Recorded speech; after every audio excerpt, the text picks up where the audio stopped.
I'm a senior advocate of Nigeria, Charles Edosonwa, distinguished members of the audience, and the author, Dr Edozie Ezeife. It is my pleasure to be here today, and I want to say that in Abuja, we don't have, Ato Wampo in one of his seminal works described Abuja as a city of a theater without audience. That the actors are the audience, they clap for themselves, they dance for themselves, and at the end of the day, they go home and come back the following day to continue the theater. Because there is no real audience. Everybody in Abuja is an actor. And when he said that, it was something made to be fun, but he was talking to a serious issue, a city without a soul, an inorganic city, a city that was created, and those who populate it are here because they are here for a purpose, either as civil servants, as politicians, as those providing services to those public servants. So rarely do you find anybody who is just a resident of Abuja. But 40 years after, almost 40 years after, the residents of Abuja are gradually coming. Children are born in Abuja. They've known Abuja as their city. Abuja has remained the melting pot of our diversity. Today we are gathered here to discuss what I said is the series of ideas we want to propagate. And that series is to look at the security issues confronting the country. So we have two books here. Boko Haram, Pathway to a Solution, is published by Scribble City Publications, and it is 319 pages. We also have Re-Examining the Niger Delta Militancy by Edozie, the same Dr Edozie Ezeife, published by Scribble City Publications, and it is 163 pages. The books are well laid out, the printing is clear, the fonts are readable, and they are very interesting and perceptive analysis of the challenges confronting Nigeria. So let us start with the book, Boko Haram, the Pathways to a Solution. I like that the book is about solutions and not just about the issues confronting us. One of the brilliant definitions I saw in the book is the one by Dr Chidoka, who said that terrorism can both be described as a tactic and a strategy, a crime and a holy duty, a justified reaction to oppression and an inexcusable abomination. For me, that captures the issues of terrorism, because if you go back in time, you can call the founders of the Zionist movement in Israel terrorists, depending on which side you belong. Then you can call Hezbollah terrorists, and you can call Hamas terrorists, or you can call both of them, the three groups, freedom fighters. So with that, you will see that terrorism is dependent on who is defining it. But beyond who is a terrorist is also the issue that the author pointed out. The use of threat or use of force to push a principle, policy, position, or point of view, or to force a course of action or conduct directed at a person or persons, group or groups, and or government. So here we have an interesting definition. That is, what you do, the acts you carry out in pursuit of those your principles is what actually connotes terrorism. So Boko Haram is a terrorist group because in the definition of the author, they use violence or threat of it to push their principle, to push their agenda. And their agenda is very interestingly portrayed in the book, that the definition of the word Boko Haram means Western education is sinful. But the author goes further to tell us that it's not just about Western education, it's about Western way of life. That Boko Haram goes beyond the issue of education to a battle between two worldviews, between an Islamic nativist view and a modern globalist view. And that contradiction means that not only do Boko Haram want to impose that opinion on their fellow Muslims, they also want to impose it on non-Muslims. Hence the use of force, the use of violence. So Boko Haram is a terrorist organization. It is an organization that has decided to push an agenda of returning Nigeria back to a pure Islamic state, which they have defined and has been influenced by many previous authors and school of thought. So the author told us that the Saudi Wahhabism is at the root of Boko Haram. So the philosophies, the writers who have influenced Yusuf were people who have propagated the ideas fighting between a modern state accepting Islam as a way of life that is personal, or a state that uses Islam as the governing principle, as the governing ethos of that state. That is what makes Boko Haram a terrorist organization and something that is antithetical to the idea of Nigeria, something that fundamentally questions the idea of Nigeria. Because the idea of Nigeria is a multi-ethnic, multi-religious, and a society founded on principles of justice, fairness. It is a society we say that we want to have unity and progress. We want to have peace in our country. And the idea of Boko Haram negates the chapter 2 of our constitution. Even though people say it's not justiciable, but that's the philosophy of our constitution. That is the heart of our constitution, building that Nigeria that allows all of us to thrive.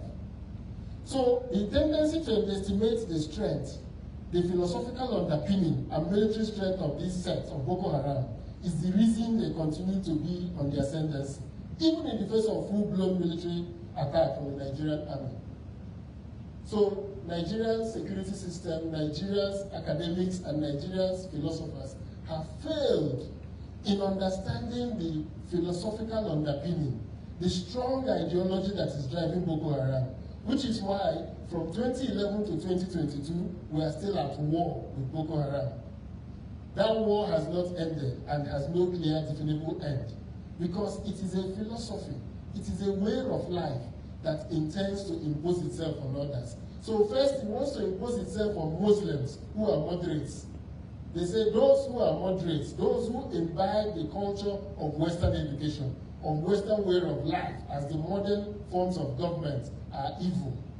So they want to push that ascendancy. Now, it is interesting to note that the death of Yusuf, the extrajudicial murder of Yusuf, is at the heart of the current violence of Boko Haram. And I call it extrajudicial because we ought not to have done that. We ought not to have killed Yusuf. And I'll tell you a story why the problem in Maiduguri happened. Many people do not know this part of the story. So in 2010, I declared as the Federal Road Safety Commission Commercial that all Nigerians must wear helmets in riding motorcycles. So we started 2009. So we started enforcement in January 2010. The enforcement continued, and one day I received a letter in my office by an elder from Borno State, I can't recollect his name now, who said that while my officers are enforcing the motorcycle, the use of helmets, that they are not enforcing it amongst the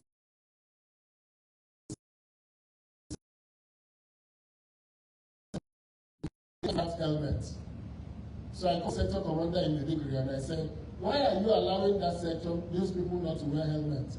He said that they're a group that don't accept anything. I said, please go ahead and enforce the use of helmets. So they arrested members of Yusuf's followers in Maiduguri. Then other of their followers came to our office, in the FRSC office that time, to insist that they release those that had been arrested. In the ensuing melee in the office, they became unruly. Police was invited. And then the police arrested many of them. And in the course of that problem, I think one or two of them were shot. So they went back and regrouped. When they regrouped and came back, the police came back with more violence. It was that violence arising from the enforcement of the motorcycles that led to the arrest of Yusuf. That's what many Nigerians do not know today. It was in the course of that enforcement that led, after the people were killed, they attacked the police station to release their people by force. So the police reacted. That reaction from the police led to the arrest of Yusuf. And that's what led to the police now, in holding Yusuf and arresting his people, decided to do the cowardly act and the criminal act of his extrajudicial killing. So when that happened, was when the Boko Haram people now went underground and decided to fight the Nigerian state. Before then, they were using the principles of education, teaching, and trying to convince people about the rightness of their cause. So one Muslim writer one writer from the north had taken time to link me to the issue of Boko Haram in the north, but it was purely a single act of enforcement of the rules. Now, when that happened and Yusuf was killed, it was interesting, and the author pointed it out, that 280,000 people have gone to join Yusuf, including university graduates. That is the beauty and the power of ideology, that it can convert otherwise right-thinking people to behave in an unconscionable manner. So these people that followed Yusuf went into the bush, they acquired trainings, they acquired arms, a new leader came, Shekau, who took on the war, and part of the issues that they raised was the wide broader issues about Nigeria. So they talked about, the author linked it to the presidential system of government of winner takes all. He talks about the patronage system in Nigeria, the corruption, the economic, the religious, and the cultural issues that has made the northern part of Nigeria a bastion of poverty. So it was easy to convince these people that the cause of their problem is this alliance with a modern system of government that does not respect their Islamic foundations. So with that philosophy, they were able to win corporates, they were able to win converts. And winning converts meant inequality in the north, to the injustices that have been visited on their people. They talked about poverty in the north, which has been deepened by this modernist training that has allowed the Christian educated people to thrive while they become poorer. And then, of course, the legitimacy crisis of the weak authoritarian Nigerian state. The Nigerian state has progressively weakened over time. That is why when people think of Nigeria, those born in the 60s, they still think about Nigeria as that capable state that went to Liberia, that went to Sierra Leone. That Nigerian state does not exist anymore. The Nigerian state has progressively degenerated into an incapable state. So that incapable nature of the state is what has made it possible for all the groups that are challenging the authority of the Nigerian state. Now, the effect of Boko Haram, the book figured, is increased defense spending. What many Nigerians are not paying attention to is that 3 sources of spending has made it difficult for Nigeria to invest in other areas of Nigeria. The first one started under Jonathan. The first thing he did when oil hit $100 was the continued subsidy on the oil. So as the oil prices rise, the cost of the subsidy continues to rise. So while the APC used this as a campaign technique to say that the money was frittered away and that people were not doing any subsidy, it has come to roost now that for the last 2 months, NNPC has come to FAC with no money. They say they have no money to bring. They've used all the money to buy fuel, because as oil prices are rising, fuel pricing is rising. The second thing that the NNPC have done is that the federal government have now gone to take money raised by custom and raised by other revenue agencies to FIRS to augment NNPC to continue to import fuel.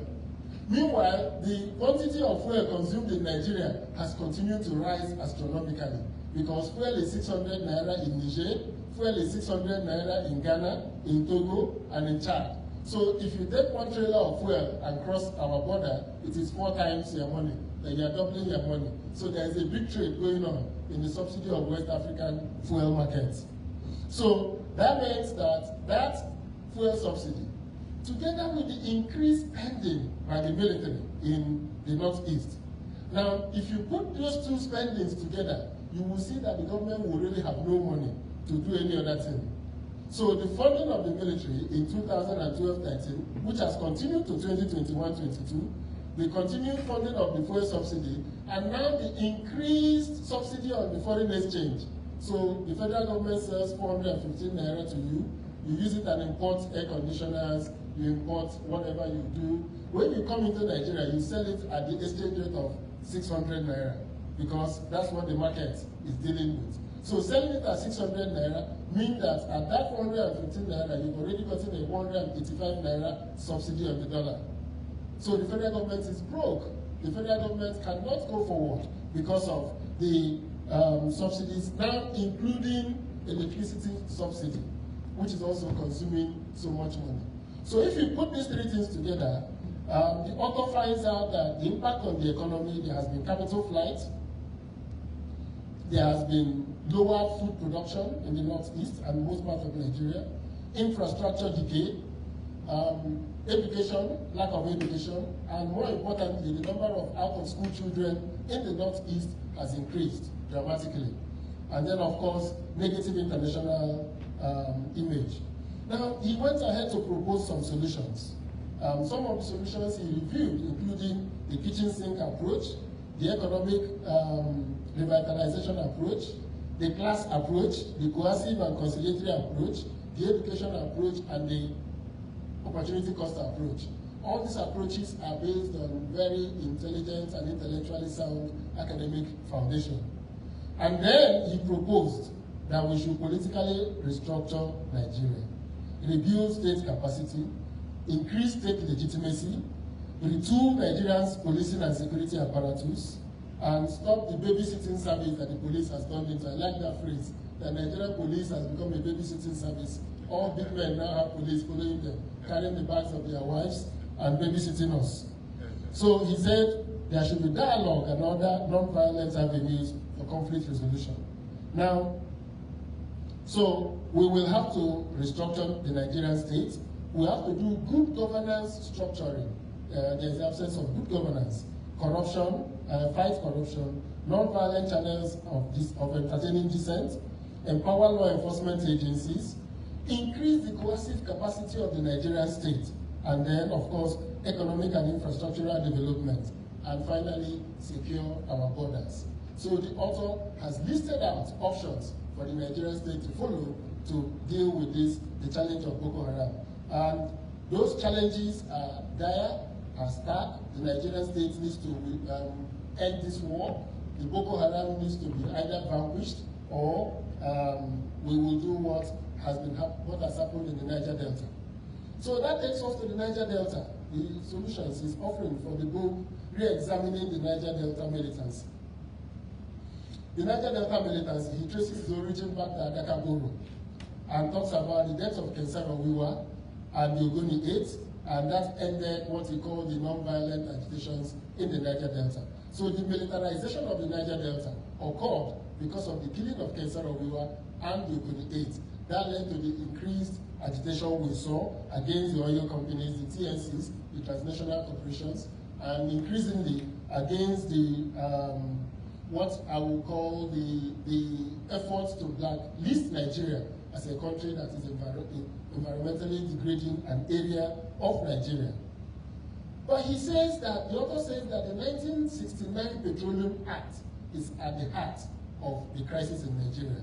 That is the acquisition of petroleum resources, mineral rights by the federal government under General Gowon. That changed the narrative of Nigeria and created the problems we have now. He quoted Pat Otomi, who founded 6 factors that are dealing with, that confront us in Niger Delta. The issue of minority rights in a multi-ethnic society. The issue of history of power or bad governance. The allure of crude stealing. The challenge of principle-based nation building. Criminalization of politics. And the enclave nature of the oil economy. So the oil economy deals only with a small segment of society and does not trickle down. So the drivers of the Niger Delta crisis is the political and structural drivers, the battle over oil revenue allocation, corruption, economic factors, death of critical infrastructure, lack of social amenities, environmental factors, divide and rule tactics deployed by the multinational corporations in the Niger Delta. Now, the solutions he proposes includes, again, political restructuring, lasting solution to the issue of revenue allocation. And also, he pointed out that revenue allocation should not be divorced from the issue of use of the revenue. He said something, I didn't have this data before, but he pointed out that combined with the 13% derivation, the 9 states of the Niger Delta receive half of the federal allocation every month. So if you combine their allocation plus the 13% derivation, the 9 states in the Niger Delta receive 50% of the revenue shared amongst the 3 tiers of government, or of the 2 tiers of government, the states and local government. And in fact, he pointed out that the 3 states, Akwa Ibom, Bayelsa, Rivers, combined receive 1/3 of the allocation made monthly to states. So this shows you the quantity of revenues that have gone in. If you combine that with the NDDC, which my record tells, some of the records I saw online says, the NDDC has received about $40 billion over the 19 years it has been functioning. And you can assure, I'm sure everybody here knows that nothing has happened in the Niger Delta that looks like $40 billion. So if you take that, even if you discount that by 50%, and you think about the infrastructure in a place like Dubai, in the desert, and think about what $20 billion or $30 billion could have done for the Niger Delta if it was focused on improving the infrastructure, educating the people, bringing social services to that sector, reducing the corruption to about 10%, because corruption has gone from 10% to 90% in Nigeria. So we need to bring it back at least to 10% before we start talking about zero corruption. So if you think about it, and if you think that $40 billion have gone to the NDDC, and you think about that half of that money has left the Niger Delta into the pockets of contractors and individuals, then you can imagine why the militancy in the Niger Delta continues to get fuel. Therefore, he says that the defective foundation structure of Nigeria, the discontent with the distribution of national revenue, corruption, extreme poverty, and dearth of critical infrastructure are issues that must be confronted with if we want to resolve the Niger Delta militancy. So, to my end, I would say that these 2 books are very timely. They have strong research backing the books. He relied on the work of very intelligent and intellectual Nigerian authors and non-Nigerian authors who have reviewed all these issues.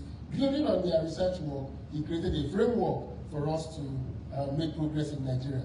The arguments are very well laid out, easy to follow, and you can go from one idea to the other as the author explains it. Of course, there was an in-depth analysis of the causative actions and the forces that are driving the security challenges in Nigeria. I also noted some weaknesses when the author is going to do maybe a review of the book and will publish a second edition. Like Chinua Achebe said when they asked him, of all their books, which one is the best? He said it's like a father choosing which son or daughter he likes most. But that if there is any book he will be caught reading, it will be Arrow of God.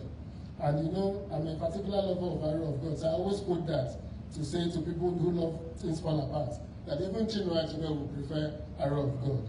But what he said about Arrow of God is that in the course of his reading it, he has seen many structural defects with the book. And that has led to the second and third editions where he tried to fix those structural defects. So the author should look again. I would like him to do a further comparative analysis with other countries that are facing these challenges. How have they solved this problem? Because sometimes the challenge of the old Nigerian, Igbo, or pre-colonial Nigeria was that a problem can be solved in Obosi, and the people in Nkwo and Alo will not know that Obosi has solved that problem because we do not document. So when you get to Nkwo, they are repeating the same mistakes people were making in Obosi, just 10 kilometers away from each other. The inability to look at what others have done is the bane of Nigerian society. So we should be able to look at globally what has Colombia done in the face of FARC rebels, in the face of the drug lords, the Medellin cartel, and the other cartels. What can we learn from what Colombia has done to fight them? What can we learn from what the Spanish government have done in making the ETA to go from a violent organization to a non-violent organization? What can we learn from what is happening in Sri Lanka, where the Tamil Tigers are still holding strong and the government are still fighting to what can we learn with the collapse of Yemen, which is a Muslim bastion that has adopted the Wahhabist ideas, and those countries that have adopted those ideas have continued to fail. So we need to look at those countries. And what will Nigerian Muslim community learn from a country like Indonesia that have continued to manage become a major growth center in Southeast Asia, despite being an Islamic country, that has allowed Islam to remain a way of life and not a foundational ethos. These are examples that may help in understanding Boko Haram. A stronger emphasis on law enforcement capacity and examples of successful law enforcement issues will need to happen. How did the U.S. react in the face of September 11? You spoke about September 11 in the book, but we need to see what led to the formation of the Homeland Security. What has been done to find the missing links in the U.S. security architecture that they have fixed with building the Homeland Security and with empowering organizations like the Navy SEALs, the Rangers, Specialized Forces. What has happened with the spread of the work of the CIA and the FBI to make sure that there is constant issue of exchange of information. So we need to know how the NIA and the SSS is working in Nigeria. We need to know how the DIA and the other law enforcement agencies at various levels of governance are working. We even need to find out what are the Civil Defense Corps members doing. What is their role? What is the role of the Megads in Nigeria? What is the role of private security operators in Nigeria? Are they all reporting to a central feeder for us to be able to share information and use it to do wider enforcement? A more pragmatic and practical to-do guide within the ambit of existing framework is also recommended. While we may want to review the Nigerian structure, while we may want to deal with the issue of corruption, while we may need to deal with other issues we raised in the book, it will also be said, all those holding constant, what can we do today using the current structure we have to save people's lives? Because people are dying. And those who are dying today are dying because the Nigerian state has no capacity. So we have in the southeast, the ESN, IPOB is holding sway. In the northeast, the Boko Haram is there. The Fulani headsmen in their terror work is controlling the middle belt and forcing themselves down to the south. And then we have the Odua group rising in the southwest. Then we have the Niger Delta militants who have found outlets in oil theft and now be able to do local refining. When those things are cut off, they may return to arms. So we need to figure out how to reorganize the Nigerian state, how to reimagine the Nigerian state, how to reframe the Nigerian state to be able to restore state capacity to Nigeria and to be able to make Nigeria capable of protecting the citizens. While we may say that the current government has failed woefully in that task, but the seeds of that failure was sown since the Civil War. That failure, that inability of the elite in Nigeria to understand that employment is not empowerment, that bringing their cousins and relations to the police, to the SSS, to the NIA is the reason why Nigeria is not working. They are all looking for choice postings, they are all looking for money. That is why Nigeria is not working. The police cannot police, intelligence officers are not intelligent, the judicial officers are not giving out, are not dispensing justice. Therefore, there is need for Nigeria, once again, a elite consensus to understand that certain aspects of Nigeria must be left for merit, must be left for the survival of the fittest, that the best and the brightest, the way they go into the Navy SEALs in America, should find their way to the Nigerian Mobile Police Force, should find their way to the local law enforcement agencies, and they'll be willing to enforce Nigeria's laws. Thank you very much, and I congratulate you.